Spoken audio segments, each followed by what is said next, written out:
За изработка на 3 различни проекти, 15 студенти треба да се поделат во групи од по 5 студенти. Да забележиме, овде вака имаме 15 различни студенти. Значи битно ми е кој студент во која група е, а не само бројот на студенти по групи. Затоа немаме комбинации со повторување, туку имаме пермутации со повторување. 15 студенти треба, 15 различни студенти, треба да ги распределам во 3 различни групи. Првата група да има 5, втората група да има 5, третата група на 5. 15 факторијал, 5 факторијал, 5 факторијал, 5 факторијал. И го оставам да го определите сами. Под 2. На колку начини може да се направи поделбата ако студентите А, Б и С треба да бидат во иста група? Имаме 3 различни групи. Овие А, Б и С ни се дел од овие 15 студенти. Стави се А, Б и С да се потенцира дека тие се некои конкретни студенти. Најпрво А, Б и С треба да ги ставам во една од групите. Со други зборови, најпрво треба да изберам една група од трите различни или од трите различни групи кои ќе работат на еден од проектите во која што ќе ги ставам сите тројца заедно. Тоа можам да го направам на 3 различни начини. Значи имаме 3 проекти, на 3 различни начини може да изберам во кој од трите проекти ќе ги ставам А, Б и С. После тоа, од кога ќе направам тој избор, ќе ми преостанат колку студенти? Ќе ми останат 15 минус 3, 12 други различни студенти кои ќе треба да ги поделам во трите проекти. Значи најпрво избирам во која група ќе ги ставам овие 3. Ставам таму, остануваат 12, остануваат 12 и при тоа од овие 12 по групата каде што се овие 3 треба да ставам уште колку? Сите групи треба да бидат од по 5 студенти. Уште 2 студенти. Во останатите групи треба да ставам 5 студенти да имаме со повторување. Тука е јасно што имаме 5. Запис имаме 3 по 12 факторијал, 2 факторијал, 5 факторијал, 5 факторијал. И ова ви го оставам само да го решите. По 2 имаме. На колку начини може да се направи поделбата, така што секој од студентите А, Б и С да биде во различна група? Прво нешто кое ќе го направам ќе биде следното.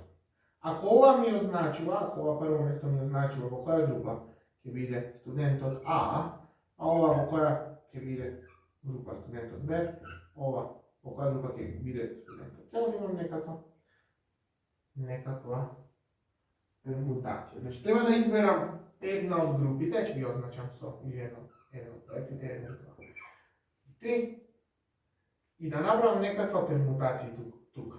Пример, 1, 2, 3 би значило првиот ќе работи на проектот 1, вториот на проектот 2, односно студентот Б проектот 2, студентот А на проектот 1, студентот С на проектот 3. 3, 2, 1 би значило студентот А ќе работи на проектот 3, студентот Б на проектот 2, студентот С на студентот 1. Тоа ми е битно многу местото.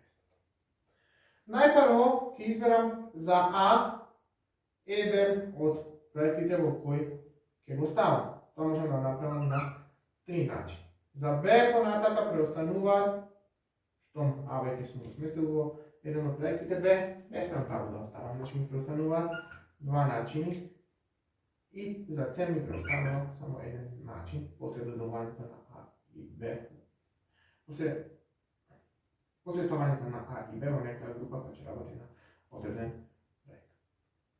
Prvi del od zadačaka možemo da napravimo 3 po 2 po 1, što je 3 faktorijalni način i ovaj 6 način.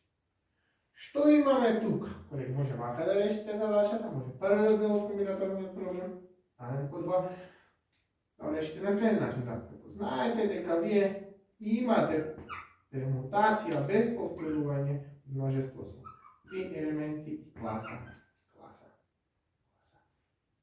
3.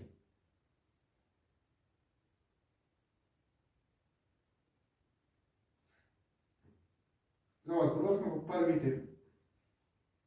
За ова зборувавме во видеото од првиот дел од оваа вежба. Првиот дел од задача, распоредувањето на А, Б и С во еден од трите различни проекти можеме да направиме 6 различни начини.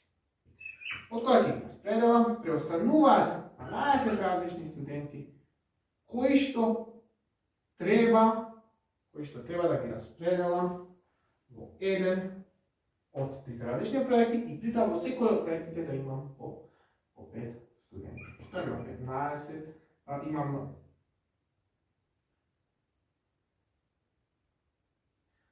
пермутации со повторување, 12 студенти треба да ги распределам. Веќе во секоја од групите кои работат на проект ставив по еден студент, односно некаде го ставив А, некаде Б, некаде С, сите по различни. Значи, во една од групите преостанувата додавам уште 4 различни. Исто така и во втората преостаната група или една другата преостаната група и во третата преостаната група треба да дадам 4 студенти, зашто бидејќи во сите претходно стави еден, да се запази условот, сите групи да имаме по 5 студенти. Това е. Окей, ова е значи 12 факторијал, 24 факторијал, 4 факторијал, 4 факторијал. Конечно,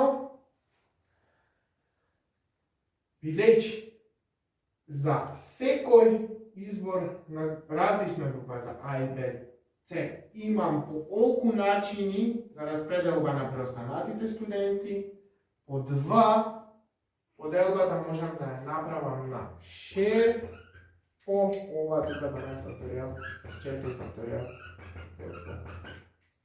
4 факторијал. Зошто? Веќе независно од изборот тука, ја за секој избор тука ќе имам колку начини на распределба на преостанатите студенти, затоа го применувам правилото на производ. И ова ви го оставам сами да го дорешите. Битно бе оваа задача е да забележите дека не е битен само бројот на студенти по групи, туку битно е и кој студент во која група е распределен. 15 студенти ги разгледувате како различни студенти, затоа имате пермутации. Немој да грешите да работите со комбинации со повторување.